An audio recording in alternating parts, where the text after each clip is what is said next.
Et c'est la douche froide de Guy Carlier. Bonjour Guy. Bonjour Guillaume, bonjour Julie, bonjour à tous. Vous avez des révélations ce matin ?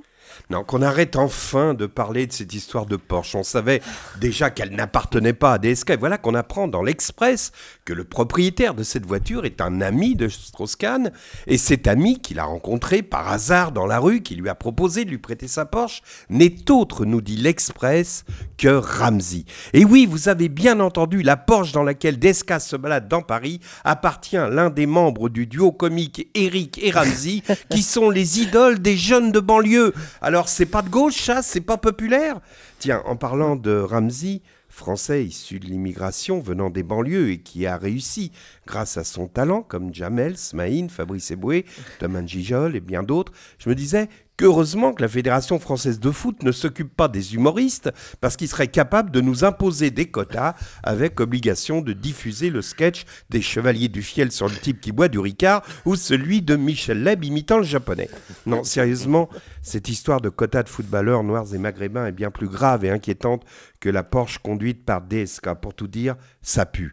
On avait déjà senti cette odeur nauséabonde lorsqu'Anelka se fit virer d'Afrique du Sud et le fait que ce joueur soit un type totalement antipathique, à l'allure méprisante et à l'intelligence moyenne, ne justifiait pas certains commentaires au relent nauséabond. Pour en revenir à DSK, sérieusement qu'on arrête avec cette histoire de Porsche. D'ailleurs, à droite, ils n'en ont pas rajouté, à part Brice Hortefeux. J'allais dire qu'on a connu mieux inspiré, mais non, on ne l'a jamais connu inspiré. Hortefeux, non. Brice Hortefeux qui a balancé en 81, les socialistes c'était la rose et le point.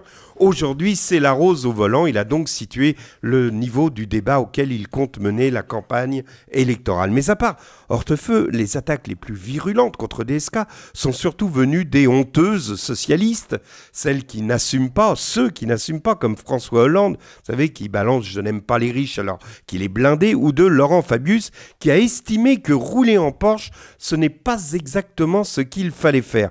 Il est vrai que ce n'est pas Laurent Fabius qui commettrait une faute de goût pareil.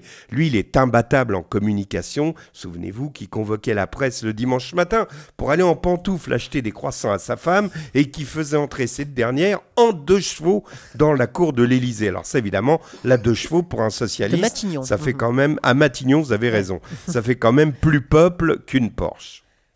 En fait, le seul problème avec cette Porsche, c'est la faute de goût. Car, nous dit Libé ce matin, il s'agit du modèle Panamera, un truc très prisé des nouveaux riches ukrainiens, c'est-à-dire une sorte de Porsche Cayenne qui ne s'assume pas. C'est une voiture qui veut avoir l'air sportive, audacieuse, mais qui est en fait un 4 portes, une bonne bourgeoise qui se cache sous des airs rock'n'roll.